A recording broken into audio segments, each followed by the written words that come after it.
ഞാൻ ഡോക്ടർ സജീവ് മറ്റത്തിൽ. ഞാൻ acupuncture clinic നടത്തുന്ന ഡോക്ടറാണ്. എൻ്റെ അടുത്ത് രോഗികൾ പല വിധത്തിലുള്ള രോഗികളും വരുന്നുണ്ട്. അതിൻ്റെ അകത്ത് വളരെ പ്രധാനപ്പെട്ട വളരെ പ്രശ്നങ്ങളായിട്ട് വരുന്ന രോഗികളാണ് അസിഡിറ്റിയുടെ ബുദ്ധിമുട്ടായിട്ട് വരുന്നത്. അസിഡിറ്റി എന്തുകൊണ്ടാണ് ഉണ്ടാകുന്നതെന്ന് എന്നോട് ഇങ്ങനെ പലരും ചോദിക്കാറുണ്ട്. അപ്പോൾ ഞാൻ പറയാറുണ്ട് അവരുടെ ജീവിത രീതിയുടെ പ്രത്യേകത കൊണ്ടാണ്. അസിഡിറ്റി ഉണ്ടാകുന്നത് വിശക്കാതെ നമ്മൾ ഭക്ഷണം കഴിച്ചാൽ ഉണ്ടാകുന്ന ഒന്നാണ് അസിഡിറ്റി. വിശന്ന് കഴിഞ്ഞിട്ട് ശേഷമേ നമ്മൾ ഭക്ഷണം കഴിക്കാവുള്ളൂ. വിശക്കാതെ ഭക്ഷണം കഴിച്ചാൽ അസിഡിറ്റി ഉണ്ടാവും. അതുപോലെ തന്നെ ഭക്ഷണത്തോടൊപ്പം വെള്ളം കുടിക്കുന്ന ചില ആൾക്കാരുണ്ട്. ഭക്ഷണത്തിന് വെള്ളം കുടിച്ചാലും അതിൻ്റെ ദഹനനീര് ഡയലൂട്ടായി പോയി അത് ദഹനം നടക്കാതെ വരും. അപ്പോൾ ശരീരം കിണ്ണനം സംഭവിക്കും. അതുപോലെ തന്നെ ഭക്ഷണത്തോടൊപ്പം പാൽ ഉൽപ്പന്നങ്ങൾ, ബേക്കറി ഇത്തരം സാധനങ്ങൾ ഉപയോഗിക്കുന്നവർക്കും അസിഡിറ്റി ധാരാളമായിട്ടുണ്ടാകും.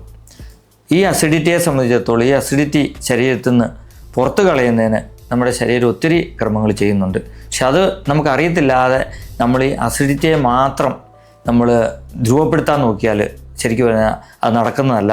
നമ്മൾ ആഹാരത്തെ ക്രമീകരിക്കുക. അതേപോലെ തന്നെ കഴിച്ച ഭക്ഷണം കഴിച്ച് കഴിഞ്ഞിട്ട് നമ്മൾ ശരിക്ക് കഴുകാൻ പോലും പാടില്ല. ഈ ദഹനനീര് ഡയലൂട്ടായി പോകും. അപ്പോൾ ഭക്ഷണത്തോടൊപ്പം വെള്ളം കുടിച്ചാൽ, ഭക്ഷണം വിശക്കാതെ കഴിച്ചാൽ, ഭക്ഷണത്തോടൊപ്പം പാലുൽപ്പന്നങ്ങൾ, അതുപോലെ തന്നെ ബേക്കറി സാധനങ്ങൾ ഇത്തരം സാധനങ്ങളൊക്കെ ഉപയോഗിച്ചാൽ നമുക്ക് അസിഡിറ്റി കാര്യമായിട്ട് നമ്മുടെ ശരീരത്തിലുണ്ടാകും. അതിന് വിശക്കാതെ കഴിക്കുന്നതാണ് കൂടുതലും അസിഡിറ്റി ഉണ്ടാകാൻ എല്ലാവർക്കും കാരണം. ഇടയ്ക്കിടയ്ക്ക് ഭക്ഷണം കഴിക്കണം എന്ന് ചിന്തിക്കുന്ന ചില ആൾക്കാരുണ്ട്. പക്ഷേ അത് ദഹനം പൂർത്തിയാകാതെ നമ്മൾ കഴിച്ചു കഴിഞ്ഞാൽ അത് നമുക്ക് വല്ലാണ്ട് ബുദ്ധിമുട്ടുണ്ടാക്കും. അസിഡിറ്റി ആണ് അത് അൾസറായി മാറുന്നു. അതിനുശേഷം അത് ക്യാൻസറായി മാറുന്നു.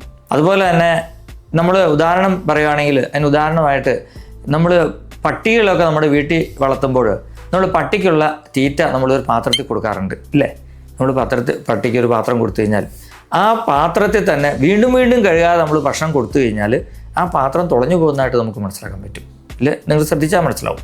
അത് ഇതുപോലെ തന്നെയാണ് നമ്മുടെ കുടലിലേക്ക് അല്ലെങ്കിൽ നമ്മുടെ വയറ്റിലേക്ക്, നമ്മുടെ ആമാശയത്തിലേക്ക് ഇങ്ങനെ സ്ഥിരമായി അത് കഴുകി ഒന്ന് വൃത്തിയാകാതെ നമ്മൾ വീണ്ടും നമ്മൾ ഭക്ഷണം കൊടുത്തുകൊണ്ടിരിക്കുമ്പോൾ അത് ആമാശയം കേടാകും എന്നുള്ള കാര്യത്തിൽ ഒരു സംശയവുമില്ല.